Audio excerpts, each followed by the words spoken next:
मत्ती का सुसमाचार अध्याय 7 वचन 24 से लेकर 27 तक मैं पढ़ रही हूँ। ध्यान देकर सुनो।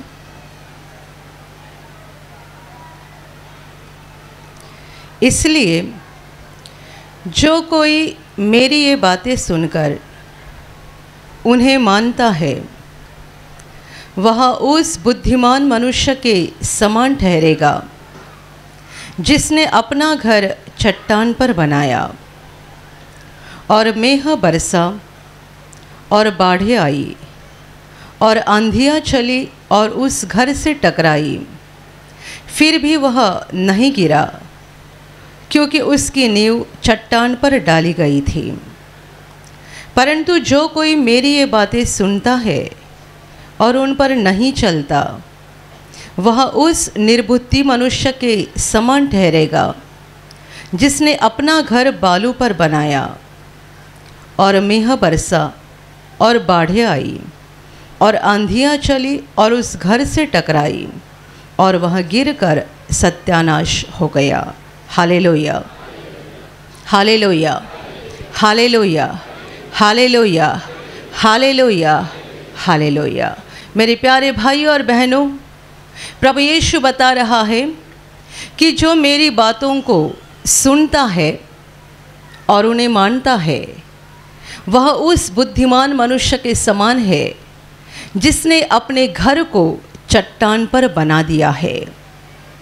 प्रभु यीशु मसीह गांव-गांव, नगर-नगर जाकर उपदेश करता था और जीवन की बातें लोगों को सिखाता था।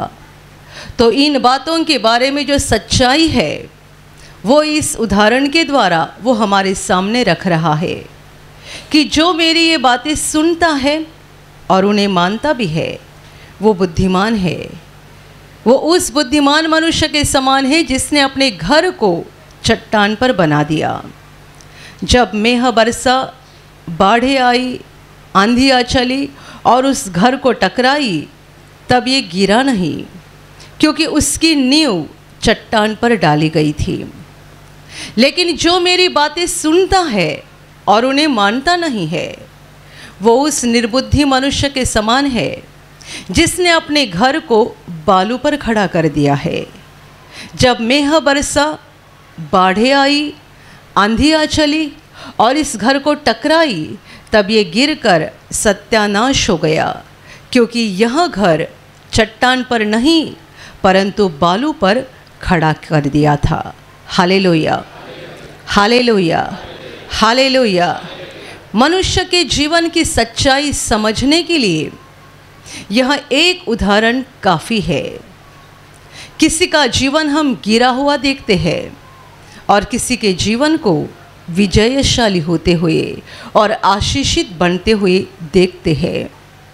दुनिया में ऐसे लोग हैं जो बोलते हैं मेरा जीवन पीड़ा और दर्द से भरा है और लग रहा है कि परमेश्वर ने बस मुझे इसीलिए धरती पर भेजा है कि मैं ज़िंदगी भर आंसू बहाते रहूं। ऐसे लोगों को हम देखते हैं जो ज़िंदगी भर रोते रहते हैं और हमेशा दुख में पड़े रहते हैं और अंत में उनका विनाश भी हो जाता है। ऐसे लोग और ऐसे भी लोगों को हम देखते हैं जिनके जीवन में मुसीबतें आती है, संकटें आती है, पर मुसीबत निकल जाती है वो खड़ा रहता है। बीमारी निकल जाती है वो खड़ा रहता है। कोई मुसीबत उसको ख़त्म नहीं कर सकती, कोई बीमारी उसको ख़त्म नहीं कर सकती, कोई संकट उसे ख़त्म नहीं कर सकता और वह मनुष्य हमेशा सफलता से आगे बढ़ते जाता है और वो विश्वास के साथ कहता है मेरा परमेश्वर मेरे साथ है। हालेलुया। एक संकट के बाद गिर जाने वाले लोग भी हम देखते हैं और पहाड़ जैसा संकट आने के बाद भी नहीं गिरते हैं बल्कि मजबूती से खड़े रहते हैं। ऐसे लोग भी आपने देखे होंगे, परंतु ये लोग बहुत कम होते हैं कि संकटों के आने के बावजूद भी वे खड़े रहते हैं। ऐसे कम लोग रहते हैं और जो गिर जाते हैं ऐसे बहुत सारे लोग रहते हैं। दो प्रकार के लोग हैं, एक प्रकार के लोग हैं बुद्धिमानी और दूसरे प्रकार के लोग हैं निर्बुद्धि। बुद्धिमानी कौन है? दुनिया समझती है जो ज़्यादा पढ़ा लिखा है वो बुद्धिमानी है, जिससे पैसा कमाने की अक्ल है वो बुद्धिमानी है, जिसने बहुत धन इकट्ठा किया है वो बुद्धिमानी है। दुनिया की नज़र में बुद्धिमानी कौन? जो बहुत पढ़ा लिखा है, जिसके पास बड़े बड़े सर्टिफिकेट है वो बुद्धिमानी। पैसा कैसा कमाना जानता है वो बुद्धिमानी। जिसने बहुत पैसा इकट्ठा किया है, बहुत धन इकट्ठा किया है और कई सारे लोग बहुत कम उम्र में बड़े अमीर बन जाते हैं, ये बुद्धिमानी दुनिया की नज़र में। निर्बुद्धि कौन? जो पढ़े लिखे नहीं है, जिन्हें पैसा कमाने की अक्ल नहीं है, जो अमीर नहीं है, किराए के घर में रहते हैं, रिक्शा चलाते हैं, सब्जी बेचते हैं, जिंदगी भर एक गरीब जीवन जीते हैं, ये निर्बुद्धि। पर ये हिसाब परमेश्वर का नहीं है, ये देखना परमेश्वर का नहीं है, ये नज़र परमेश्वर की नहीं है, ये मनुष्यों की नज़र है, दुनिया की नज़र है। और दुनिया की सारी बातें, दुनिया की सारी नज़र और दुनिया के सारे सोच विचार एक दिन ख़त्म हो जाएंगे। प्रभु यीशु ने कहा था, हर एक पौधा जो मेरे पिता ने नहीं लगाया है उसे उखाड़ा जाएगा। हर एक पौधा जो मेरे पिता ने नहीं लगाया है, स्वर्गीय पिता ने, उसे उखाड़ा जाएगा। पढ़े लिखे लोग बुद्धिमानी, अमीर लोग जिन्हें पैसा कमाने की अक्ल है और जो बहुत धन इकट्ठा करते हैं बुद्धिमानी, ये सारी बातें झूठ है, एक दिन साबित हो जाएगा। ये परमेश्वर की नज़र नहीं है, ये परमेश्वर की सिखाई हुई बात नहीं है। परमेश्वर बुद्धिमानी और निर्बुद्धि अलग तरीके से देखता है। यीशु कहता है, जो मेरी बातें सुनता है और उन्हें मानता है वो बुद्धिमानी है। Hallelujah, hallelujah. अपने केंद्र में एक परिवार प्रार्थना में आता है, बहुत सालों से आते हैं। वे शराब बेचने का धंधा करते थे। जीवन में परेशानी परेशानी परेशानी, बहुत परेशानी। और एक दिन उस परिवार की औरत प्रार्थना में आई, उसने जान लिया, सुना परमेश्वर के वचनों को और अपने आत्मा में जान लिया कि हम जो कर रहे हैं बुरी बात है, इसे छोड़ना चाहिए। शराब बेचकर हम कितने सारे लोगों के ज़िंदगी को बर्बाद कर रहे हैं। आज तक कभी मन में ये आया भी नहीं था, पर अभी परमेश्वर के वचनों के द्वारा समझ में आ गया। तुरंत उसने घर पे जाके अपने पति से बताया। पति कुछ समय तक मान नहीं रहे थे, क्योंकि शराब के धंधे से जितना पैसा मिलता है उतना सब्ज़ी बेचने से थोड़ा ही मिलेगा। बुरे काम करने से बहुत जल्दी अमीर बन जाते हैं। कुछ समय तक पति ने नहीं माना, पर आखिर परमेश्वर का ऐसा अनुग्रह हो गया कि उन्होंने भी मान लिया। दोनों ने ये धंधा बंद कर दिया, छोटा सा दुकान चालू कर दिया दूसरा सामान बेचने का, जिसमें उन्हें ज़्यादा फ़ायदा नहीं हो रहा था। एक तरफ से जब शराब बेचते थे, हो सकता है दिन में 2-3 हज़ार कमाते होंगे, और अभी जो छोटा सा दुकान चला रहे हैं उसमें दिन में 300-400 रुपये मिल रहा था। कठिन अवस्था हो गई, कहाँ 3000 दिन में और कहाँ 300 रुपया दिन में। तो भी ऐसी हालत में भी परमेश्वर के वचनों को पकड़े रहे, चलते रहे, चलते रहे, चलते रहे, और आखिर परमेश्वर ने उनको भरपूरी से आशीषित कर दिया। हालेलुया। ये बुद्धिमानी लोग हैं जिन्होंने परमेश्वर के वचनों को सुना और उसके अनुसार चले। जो मेरी बातें सुनता है और उन्हें मानता है वह बुद्धिमानी मनुष्य के समान है। कौन है बुद्धिमानी मनुष्य? जो परमेश्वर के वचनों को ग्रहण करता है, केवल कान से सुनकर फिर छोड़ नहीं देता है, बल्कि कानों के द्वारा अपने हृदयों में बसने देता है, उसे अपने जीवन में उतारता है। वह ऐसा मनुष्य है जिसने अपने घर को चट्टान पर बना दिया है। उसके ज़िंदगी में बाढ़ें आएगी, आंधी हो जाएगी, यानी बड़ी बड़ी मुसीबतें आएगी, बड़े बड़े संकट आएंगे। शैतान उसको ख़त्म करने के लिए, उसका विनाश करने के लिए, उसको निगलने के लिए बड़े बड़े हमले करेगा, तो भी ये घर गिरेगा नहीं, ये खड़ा रहेगा मजबूती से। बाढ़े कितनी भी टकराने दो, आंधी कितनी भी टकराने दो, ये घर गिरने का नहीं है, क्योंकि इसने अपने घर को चट्टान पर खड़ा कर दिया है। परमेश्वर की बातों के ऊपर, परमेश्वर के शब्दों के ऊपर, परमेश्वर के सच्चाई के जीवन की बातों के ऊपर उसने अपने जीवन को खड़ा कर दिया है। तो चाहे कितनी भी बड़ी मुसीबत आए, कितना भी बड़ा संकट आए, संकट हार जाएगा और मुसीबत हार जाएगी, पर ये नहीं हारेगा, ये खड़ा रहेगा, जीतेगा और सफलता से आगे बढ़ते जाएगा। हालेलुया। और दूसरे प्रकार के लोग निर्बुद्धि। कौन है निर्बुद्धि? जो परमेश्वर के वचनों को सुनते हैं, मानते नहीं है। ये अपने घर को बालू पर खड़ा कर देते हैं। बालू पर खड़ा किया हुआ घर हो सकता है कि बहुत बहुत बहुत खूबसूरत दिखाई देता है, बहुत खूबसूरत। आजकल लोग जब भी घर देखने के लिए जाते हैं, नया मकान खरीदना है, चाहे वो चाल में हो या बिल्डिंग में हो, क्या देखते हैं? दीवार का कलर, टाइल्स, रसोई घर, टॉयलेट, बाथरूम, क्या देखते हैं बताइए? हम एक जगह पे किराए पे रहते थे, बहुत खूबसूरत फ्लैट था। हमें दीवार, खिड़की को कर्टन लगाने थे, तो हमने एक भाई को बुलाया, उसने खिड़की को ड्रिल मारी। जैसी ड्रिल लगाई, इतना बड़ा दीवार का टुकड़ा गिर गया। अंदर देखा, सब भूसा भूसा था। आज का बांधकाम ऐसा ही रहता है ना। लोग क्या देखते? दीवार का कलर, वाह, टाइल्स, वाह। आप देखते क्या है? जिसने अपने घर को बालू पर खड़ा कर दिया है, वो उस घर से घर को बहुत रंगीन बना सकता है, बहुत अच्छे तरीके से सजा सकता है, दिखने में कितना अट्रैक्टिव दिखेगा, कितना अच्छा दिखेगा। पर कोई नहीं देखता कि इसकी जड़ कहाँ है, इसकी नींव कहाँ पर है। जब तूफान हो जाएगा, आंधी हो जाएगी, बाढ़ आएगी और इस घर को टकराएगी, इसकी एक ईंट भी नहीं बचेगी, ये पूरा ही पूरा गिरकर ख़त्म हो जाएगा, क्योंकि इसकी नींव चट्टान पर नहीं डाली गई थी।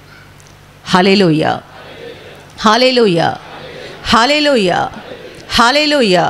दुनिया में ऐसे कई लोग होकर गए हैं जो दूसरों को सिखाते थे, उनको मोटिवेशनल स्पीकर भी कहा गया है। दूसरों को प्रेरणादायी ऐसे भाषण करते थे, और उनके खुद के जीवन में ऐसी कई मुसीबत आ गई कि इन्होंने अपने आप को खुदकुशी करके ख़त्म कर दिया। जो दूसरों को सिखाते थे जीवन में सफल कैसा होना है, जीवन में आगे कैसा बढ़ना है, जीवन में तरक्की कैसी करनी है, ऐसे सिखाने वाले कितने सारे लोग बाद में जाकर मानसिक रूप से भी बीमार बन जाते हैं। कई लोग खुदकुशी कर देते हैं। कभी कभी मुझे सवाल आता है, रास्ते पर रहने वाले भिखारी खुदकुशी क्यों नहीं करते हैं? जिनके पास ना ठीक से कपड़ा है, ना मकान है, ना ठीक से कोई खाने को है, पर इनके मन में खुदकुशी के विचार नहीं आते हैं। और बड़े बड़े अमीर माने जाने वाले लोग या बड़े बड़े होशियार बुद्धिमान माने जाने वाले लोग भी अंत में ऐसी हालत में पहुंचते हैं कि फैसला करते हैं खुदकुशी करके अपनी ज़िंदगी को ख़त्म कर डालूं। Hallelujah, hallelujah, hallelujah, hallelujah. मेरे प्यारे भाइयों और बहनों, आपके पास दुनिया का ज्ञान, संसार का ज्ञान या शिक्षा की डिग्री कितनी है, ये महत्वपूर्ण नहीं है। आपका पैसा कितना है, आप कितने धनवान व्यक्ति है, कितने अमीर व्यक्ति है, या दुनिया में आपके पास कितना मान सम्मान है, ये महत्वपूर्ण नहीं है। आज लोग आपको मान सम्मान देंगे, आपको बहुत अच्छा लगेगा, मैं बड़ा आदमी हूँ, मैं बड़ी व्यक्ति हूँ, ऐसा आपको लगेगा। एक कैंसर का कीटाणु आपके अंदर घुस जाएगा, आप कमज़ोर पड़ जाएंगे, सब आपको छोड़कर निकल जाएंगे और एक दिन आप भी दुनिया को छोड़कर निकल जाएंगे। आपका पूरा जीवन खत्म हो जाएगा, बर्बाद हो जाएगा। प्रभु कहता है आंधी आई, बाढ़ें आई, तूफान हुआ, मतलब क्या?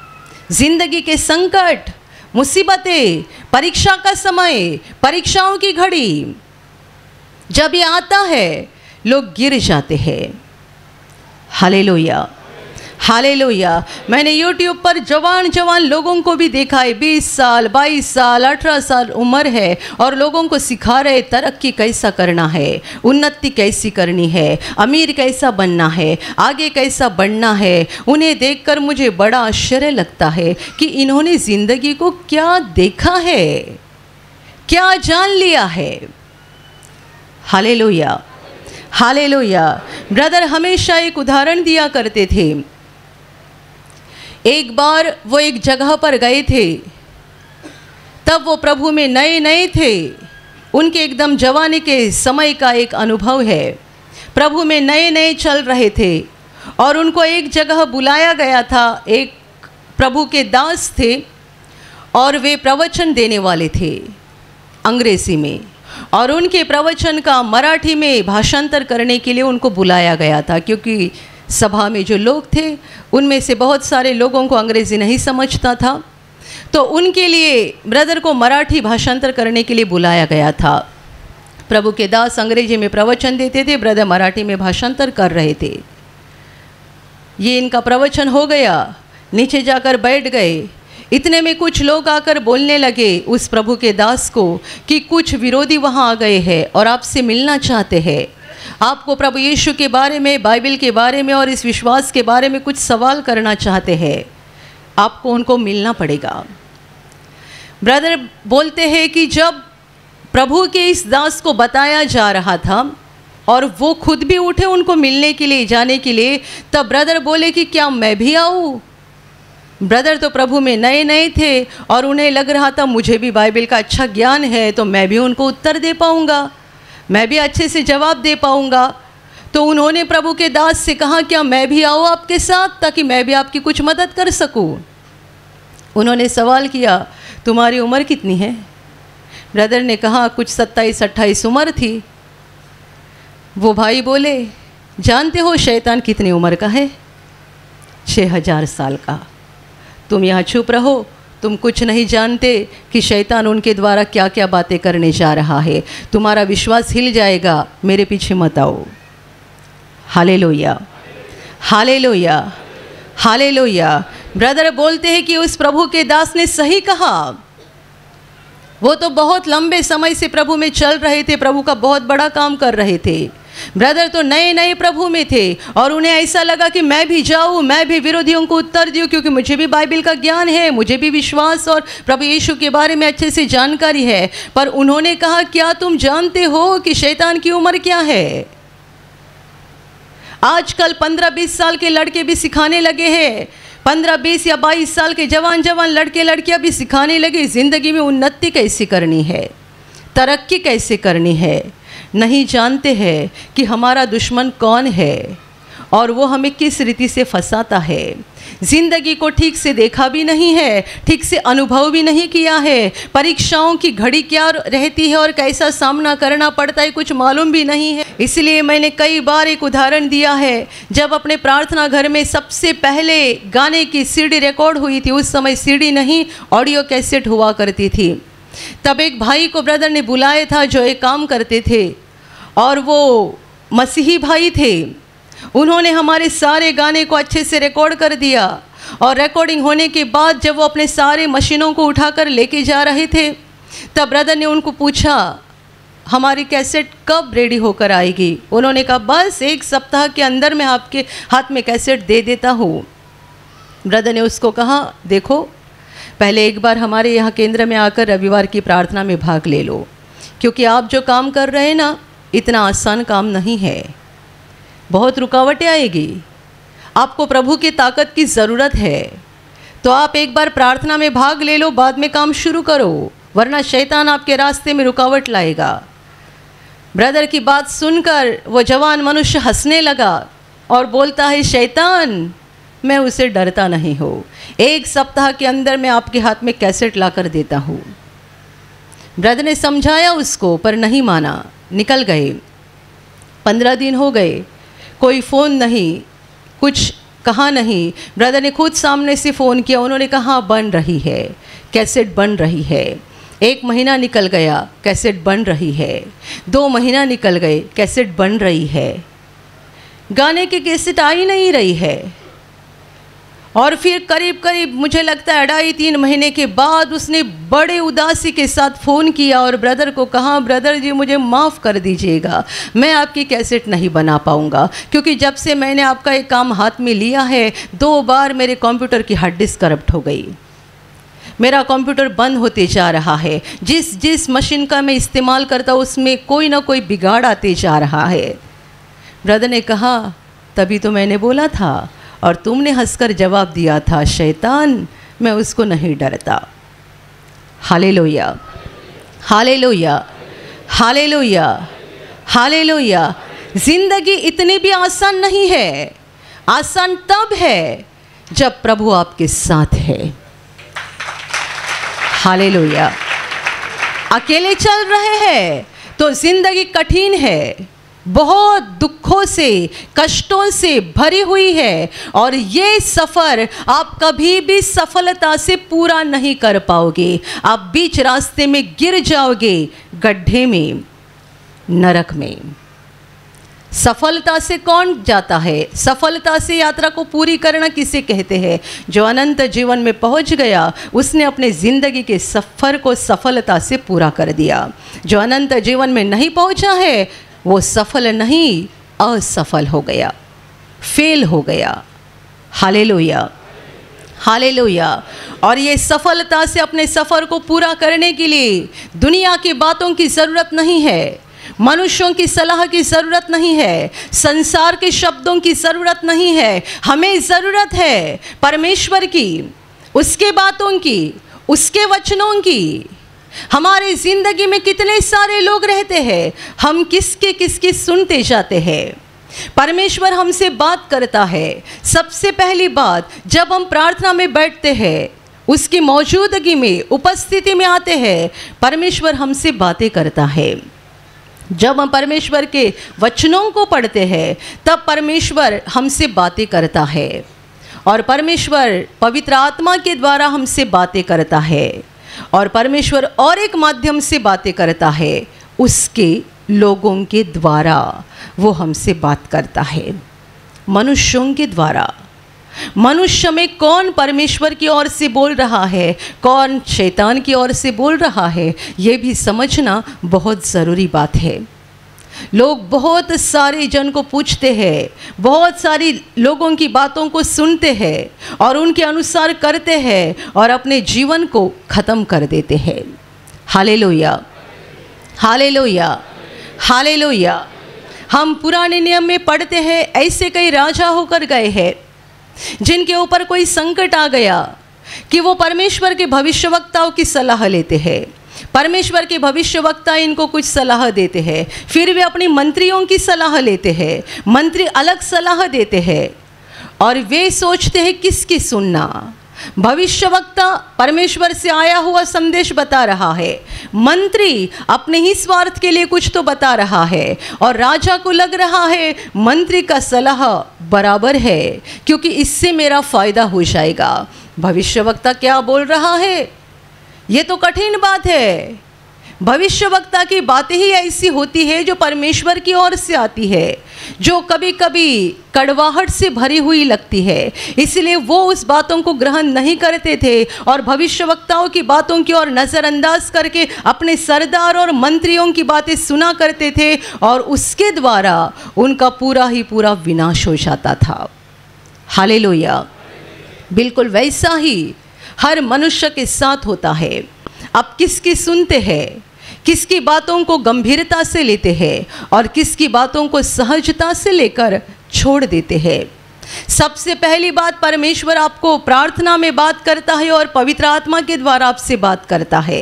दूसरी बात, परमेश्वर उसके वचनों के द्वारा, परमेश्वर के शब्दों के द्वारा वो हमसे बात करता है। और तीसरी बात, परमेश्वर उसके लोगों के द्वारा, उसके दास दासी के द्वारा हमसे बातें करता है। क्या हम परमेश्वर की बातों को सुनकर उन्हें मानते हैं या बस सुनते हैं और अपने ही मन के अनुसार चलते हैं?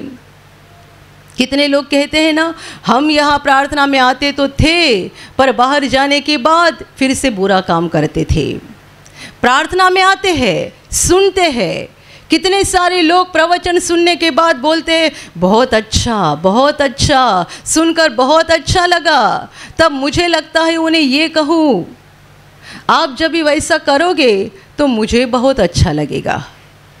केवल मेरी बातें सुनकर या परमेश्वर के वचनों को सुनकर वाह वाह वाह वाह करेंगे, बहुत अच्छा, और बाहर जाकर आप अपने ही काम करते जा रहे हैं, आपकी ही जिंदगी में मशगूल हुए हैं और परमेश्वर के वचनों को, परमेश्वर की बातों को गंभीरता से नहीं ले रहे हैं, तो ये सुनना आप एक निर्बुद्धि मनुष्य के समान है ऐसा दिखाता है। क्योंकि आप केवल सुन रहे हैं, उसके अनुसार चल नहीं रहे हैं, उन्हें मान नहीं रहे हैं और अपनी जिंदगी को बालों के ऊपर खड़ा कर रहे हैं। Hallelujah, hallelujah, hallelujah, hallelujah.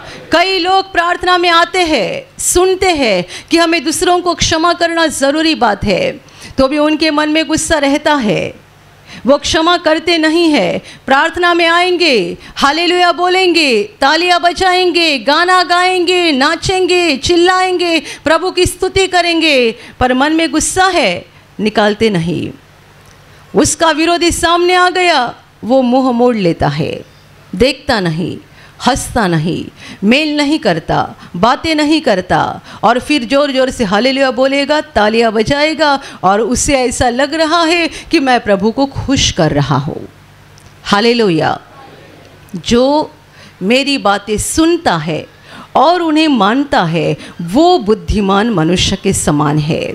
मैंने आपको एक उदाहरण दिया, जिस औरत ने पहली बार सुना कि मेरा धंधा ये गलत बात है जिसके कारण मैं कितने सारे लोगों का नुकसान कर रही हूँ, और उसने तय किया, फैसला किया और अपने पति को जाकर बताया, और कुछ समय के बाद उन्होंने उस धंधे को बंद कर दिया और छोटा सा अच्छा धंधा शुरू कर दिया।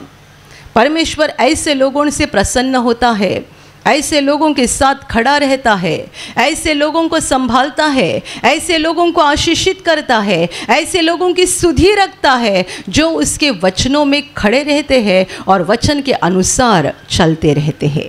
Hallelujah, hallelujah, hallelujah, hallelujah. मेरे प्यारे भाइयों और बहनों, इसीलिए आपको ज़रूरी है कि आप केवल परमेश्वर के वचन को सुनने वाले ना बने, बल्कि वचन के अनुसार चलने वाले बने। केवल सुनते मत जाओ, आप सुनोगे आपको अच्छा लगेगा, बहुत अच्छा लगेगा, ये सही है, वो सही है, ये सही है, वो सही है। आप में ऐसा कोई भाई होगा जिसने अपने खुद के भाई को फंसाया है और उसकी ज़मीन लूट कर ली है। आप प्रार्थना में आते हैं, वचन को सुनते हैं और आप अंदर से जानते हैं कि मैंने अपने सगे भाई को फंसाया है, उसकी ज़मीन को लूट कर मैंने लिया है, मैंने उस पर अन्याय किया है। क्या आप उसकी ज़मीन उसको वापस देने जा रहे हैं? क्या आपने जो उससे छीना है वो आप उसको वापस देने जा रहे हैं? नहीं, तो आप आपके घर को बालू पर बना रहे हैं। Hallelujah, hallelujah, hallelujah.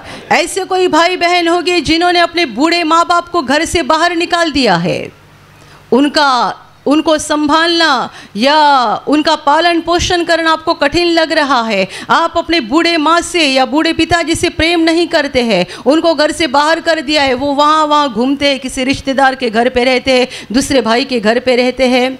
आप प्रार्थना में आते हैं, वचन को सुनते हैं, उसके बाद आपने अंदर बदलाव क्या किया है?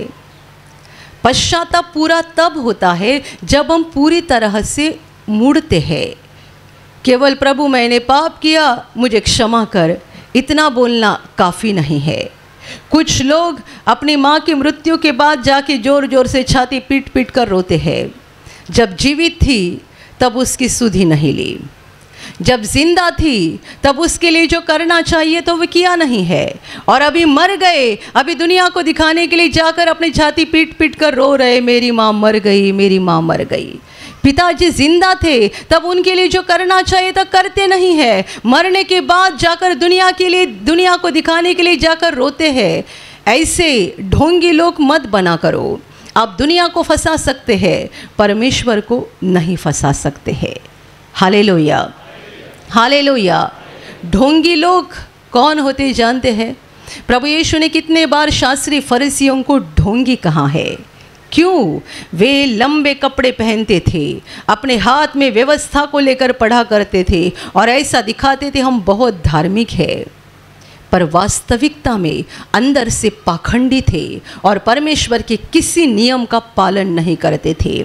उन्हें किसी विधवा के ऊपर तरस नहीं आती थी, किसी गरीब के ऊपर तरस नहीं आती थी, किसी कंगाल को देखकर उस पर दया करने का मन नहीं होता था, किसी कमज़ोर या दुर्बल व्यक्ति को देखकर उन पर तरस नहीं आता था। बाहर से यूँ दिखाते थे कि हम धार्मी हैं, धार्मिक लोग हैं, धर्मी लोग हैं, हाथ में व्यवस्था लेकर पढ़ते थे, लोगों को व्यवस्था सिखाते थे, अंदर से पाखंडी थे। यीशु कहता है तुम ढोंगी हो।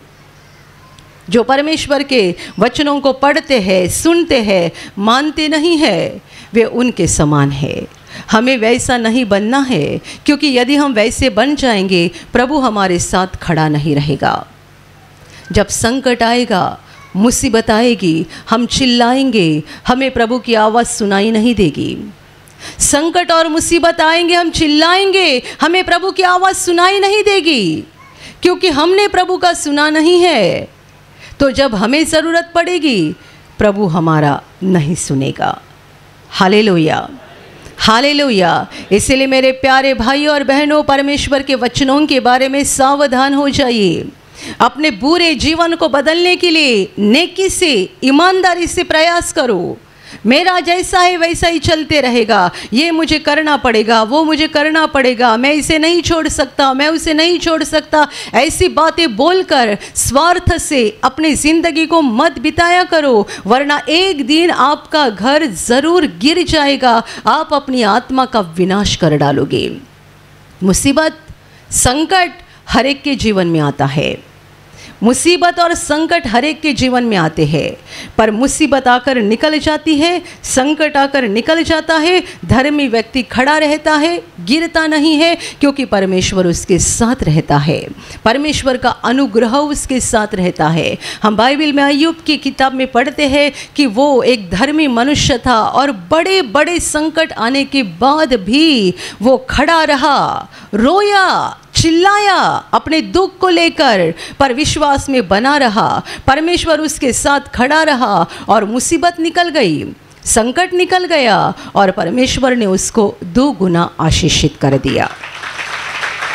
Hallelujah, hallelujah, hallelujah. बाइबल कहती है कि अधर्मी संकट आने के बाद गिर जाते हैं, अधर्मी तूफान आने के बाद गिर जाते हैं, मुसीबत में पूरी तरह खत्म हो जाते हैं, पर जो धर्मी है, परमेश्वर के वचन के अनुसार चलने वाला है, वो गिरता नहीं है। वो गिरने जाएगा भी तो भी परमेश्वर हाथ दे के उसको संवारता है, संभालता है, खड़ा करता है, परमेश्वर उसके साथ रहता है। संकट के समय, मुसीबत के समय वो अकेला नहीं रहता है, परमेश्वर उसके साथ खड़ा रहता है। परमेश्वर के स्वर्ग दूत उसकी रक्षा करते हैं। संकट के समय चाहे वो तड़पेगा, रोएगा, आंसू बहाएगा, पर प्रभु अंदर से तसल्ली देता है, मेरे बेटे मत डर, मेरी बेटी मत डर, ये दिन बदल जाएंगे, ये समय बदल जाएगा, ये घड़ी बदल जाएगी, मैंने तुझे नहीं छोड़ा है, मैं तुम्हारे साथ खड़ा हूँ,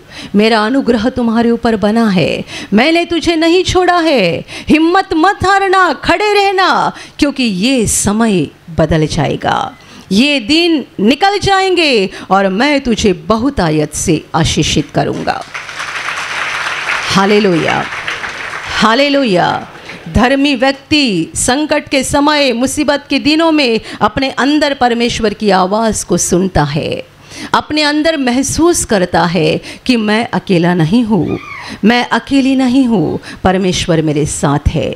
मेरे प्यारे भाइयों और बहनों, यदि आप चाहते हैं कि प्रभु आपके साथ खड़ा रहे, वो आपके साथ रहे, वो आपकी रक्षा करे, वो आपको आशीषित करे और आप सफलता से ज़िंदगी के सफ़र को पूरा करके अनंत जीवन में पहुंच जाए, तो आपको ज़रूरी है परमेश्वर के वचनों को केवल सुनने वाले ना बने बल्कि मानने वाले बन जाओ। अपने स्वार्थ को निकाल डालो, अपने अंदर की बुराई को निकाल डालो और परमेश्वर के वचन के अनुसार चलते रहो, ताकि आपका जीवन चट्टान पर खड़ा रहेगा। आंधी आएगी, तूफान आएगा, मेघ बरसाएगा, पर आपका घर वैसा ही बना रहेगा, उसे कोई भी ख़त्म नहीं कर पाएगा। Hallelujah, hallelujah, hallelujah. और अभी प्रार्थना करने का समय है। आप विश्वास करो कि एक पल में प्रभु यीशु आपको छूकर चंगाई देगा। एक पल में वो आपके जीवन का दुख निकाल देगा और आपके आंसुओं को खुशी में बदल देगा, क्योंकि उसके लिए असंभव कुछ नहीं है, अनहोनी बात एक भी नहीं है। प्रभु यीशु आज भी जिंदा है। 2000 वर्ष पहले वो शरीर रूप में धरती पर था, आज शरीर रूप में नहीं बल्कि आत्मा के रूप में है, और दुनिया के कोने कोने में जहाँ जहाँ लोग विश्वास के साथ उसको पुकारते हैं, उसके पास प्रार्थना करते हैं, उन सबों की पुकार को प्रभु सुनता है, उन्हें चंगा करता है, उनके आंसुओं को पोंछ देता है और उनके जीवन को खुशी से भर देता है।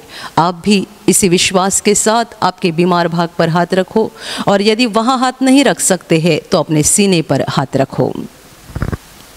प्रभु यीशु के नाम से इसी क्षण आपके शरीर की सारी बीमारियां निकल जाए। यीशु के नाम से आपके जीवन का सारा दुख निकल जाए। शैतान का हर एक काम आपके जीवन से और आपके परिवार से पूरी तरह से नष्ट हो जाए। यीशु के नाम से, प्रभु यीशु के नाम से शैतान का सारा काम आपके जीवन से नष्ट हो जाए। सारी दुष्ट आत्माओं को प्रभु यीशु के नाम से मैं आज्ञा दे रही हूँ, इसी क्षण इन्हें छोड़कर निकल जाओ और वापस उनमें नहीं आना।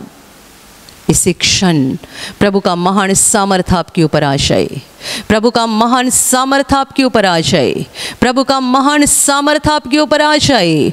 इसी घड़ी पवित्र आत्मा की खुशी आपके दिल में आ जाए, पवित्र आत्मा की शांति आपके दिल में आ जाए और आपका जीवन स्वर्ग की रोशनी से भर जाए।